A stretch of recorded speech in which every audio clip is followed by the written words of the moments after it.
बार की बात है, एक गांव में लोग एक भूत के खौफ से बहुत ज्यादा त्रस्त थे। सब लोग रात को सो रहे थे कि एकदम से मोहन के घर से चिल्लाने की आवाजें आने लगीं और गांव के सभी लोग धीरे धीरे उसके घर के पास इकट्ठे हो गए। इधर गांव की मुखिया जी ने इंस्पेक्टर टोंडे को भी बुला लिया था। वो भी मौके पर पहुंच गए। क्या हुआ मोहन? है तुम्हारे घर से इतना चिल्लाने की आवाजें क्यों आ रही थी भाई? साला डाका डाला है, इंस्पेक्टर टोंडे के एरिया में डाका। मोहन भैया आठ चिंता नहीं, साला छोड़ेगा नहीं चोर को। तने पूरा घटनाक्रम बताइए। क्या बताऊं भैया, बेटी की शादी के लिए कुछ पैसे जमा कर रहा था, लेकिन वो भूत आज हमारे घर आया और सब सामान और पैसा चोरी करके ले गया। अब मैं क्या करूंगा? मेरी बेटी की शादी कैसे होगी? मेरा तो सब लूट गया भैया, हम तो बर्बाद हो गए। लोगों ने उसे सांत्वना दी। भैया सब ठीक हो जाएगा, है ऊपर वाला सब ठीक करेगा भैया। है भूत? अरे दादा, हमको साला भूत से बहुत डर लगता है। बाकी वो भूतवा हमारे चंगुल से बचेगा नहीं। अब धर दबोचेंगे उसको हम। हाँ बता रहे। अगले दिन राजू के घर से ऐसे ही चीखने की आवाजें आने लगी। गांव के सब लोग फिर इकट्ठे हो गए, गांव वाले डरते हुए। क्या हुआ राजू भाई? क्या बताऊं दादा, आज फिर वो भूत आया और हमारे घर से सब सामान और रुपए ले गया।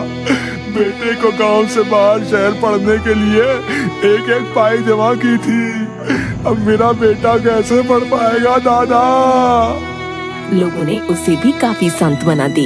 इंस्पेक्टर टोंडे भी आए और बहुत परेशान होते हुए मुखिया जी से बोले। अरे मुखिया जी, अब कोई तो रास्ता खोजिए। हैं? कैसे हम उस भूत को पकड़े, बताइए तो सही। गांव के बूढ़े मुखिया जी ने कहा, बेटा सब ठीक हो जाएगा, परेशान मत हो तुम। कहकर चिंतित होते हुए वो भी घर की ओर निकल लिए। वो भूत अब हर रात गांव में चोरी किया करता था। एक तो लोगों को भूत का खौफ था, ऊपर से चोरी का डर अलग सताने लगा था। अगले दिन फिर अब राधा के घर में भूत आया और राधा के बचाए हुए पाई भी ले गया। राधा बेचारी तो सदमे से बेहोश ही हो गई। गांव वालों ने उसे जगाया और पानी पिलाया। सीता ने पूछा, अब तुम ठीक हो क्या राधा? राधा बस रोने लगी और कुछ भी नहीं कह पाई, बस रोए जा रही थी। थोड़ी देर बाद उसने कहा, सीता, अब मेरी माँ की आंखों का ऑपरेशन कैसे होगा? जो भी मैंने बचाया था वो सब चला गया। इतना कहते कहते वो फिर रोने लगी। अब ऐसी घटनाएं आए दिन होने लगी थीं। इधर लोग धीरे धीरे उस गांव को छोड़कर जाने लगे। इसी बीच गांव के मुखिया जी का बेटा राघव, जो कि शहर में पढ़ाई करता था, गर्मी की छुट्टियों में गांव आया था। उसी दिन मुखिया जी के घर में भूत ने पहले तो लोगों को डराया और फिर चोरी की। और एक बार फिर से पूरे गांव में हड़कंप मच गया कि जब मुखिया जी का घर ही अब सुरक्षित नहीं है तो किसी और की तो क्या ही बिसात। अब सब पूरी तरह से डर चुके थे, लेकिन राघव बहुत समझदार था। उसे ये बात पहले से ही खटक रही थी कि भूत आखिर चोरी क्यों करेगा। उसने गांव वालों को और मुखिया जी को ये बात समझाने की कोशिश की। बाबा, मुझे नहीं लगता कि ये काम किसी भूत का है। कोई भूत आखिर चोरी क्यों करेगा? हो ना हो ये कोई इंसान ही है। लेकिन गांव वालों में इतना खौफ भर चुका था कि वो राघव की बात मानने को तैयार ही नहीं थे। बाहर से 4 अक्षर का पढ़ा है, बहकी बातें करने लगे हो तुम। छोड़ो भैया, चलो यहाँ से।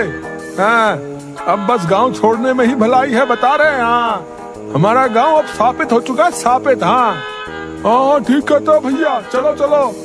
लेकिन राघव का मन अभी भी इस बात पर यकीन नहीं कर पा रहा था कि एक भूत चोरी कर सकता है। उसने शांति से इस सारी घटना के बारे में वापस से सोचना शुरू किया और एक योजना बनाई। उसने अपने एक दोस्त को शहर से बुलाया और उसे खूब सारे पैसे लाने के लिए कहा। इधर गांव में उसने प्रचार कर दिया कि उसका बहुत अमीर दोस्त आ रहा है और वो कल आएगा और कुछ दिन यहीं रहेगा।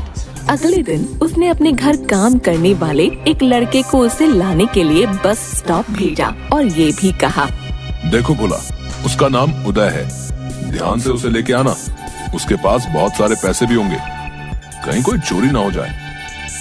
ये बात अब तक गांव में आग की तरह फैल चुकी थी कि राघव का एक अमीर दोस्त गांव आने वाला है। उदय अब राघव के घर आ गया। उदय ने कहा, राघव, जैसा तुमने कहा था मैंने कुछ नोट वहीं बस स्टॉप पे गिरा भी दिए थे, लेकिन पूरा माजरा क्या है ये तो बताओ।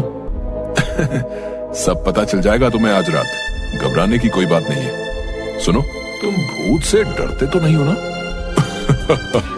क्या बात करते हो भाई, हैं?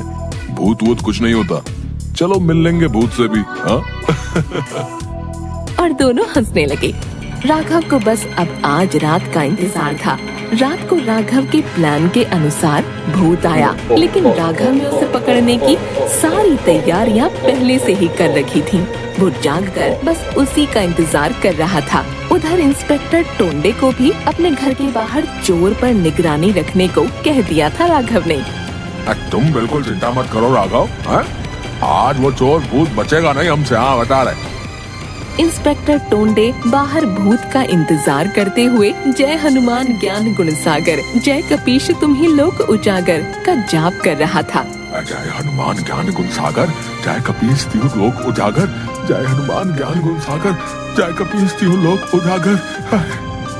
अचानक बहुत जोर से भूतिया आवाजें आने लगीं और वो राघव के कमरे की तरफ आते आते और तेज हो गईं, क्योंकि राघव का दोस्त राघव के कमरे में ही था। इधर राघव और उदय ने डरने का नाटक किया और चिल्लाने लगे। अब एकदम से किसी इंसान के चिल्लाने की आवाजें आने लगीं।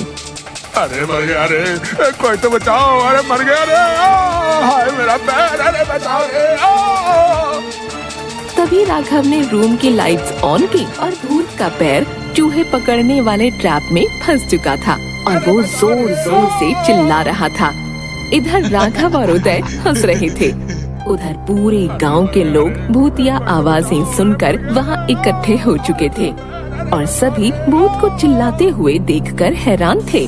तब राघव ने उस भूत के ऊपर पानी भरी हुई बाल्टी से एक बाल्टी पानी फेंका और भूत अपने असली रूप में आ गया। वो और कोई नहीं बल्कि गांव का सबसे बड़ा चोर गुड्डन निकला। मुझे माफ कर दो मालिक, है अब ऐसी गलती नहीं करूंगा, अब मैं कभी किसी को नहीं डराऊंगा, मैं कभी चोरी नहीं करूंगा, सबका पैसा वापस कर दूंगा, मुझे छोड़ दो, मुझे बख्श दो, मारो मत मारो। चोर बहुत गिड़गिड़ाने लगा, लेकिन गांव वालों ने उसकी एक न सुनी और उसे खूब पीटा। इधर राघव ने इंस्पेक्टर टोंडे को भी अंदर बुलाया। बोले थे ना हमारे चंगुल से बचना नामुमकिन है, हैं? आओ अब जेल की हवा खाओ, सब भूत उतार देंगे आज हम तुम्हारा। रे चोर से जब इंस्पेक्टर टोंडे ने पूछा कि वो ऐसा कैसे करता था, तो चोर ने कहा, साहब मुझे एक पाउडर हाथ में गया था जिससे कोई भी इंसान अदृश्य हो सकता था और बस मैंने उसी का फायदा उठाया और चोरी करने लगा। चलो अब हम गायब करते हैं तुमको, चलो। और इस तरह राघव की सूझबूझ से भूत चोर पकड़ा गया और गांव के लोग अब वापस खुशी खुशी रहने लगे। चोर ने जहां जहां पैसे छुपाए थे सबका पता बता दिया और सबके पैसे भी वापस मिल चुके थे।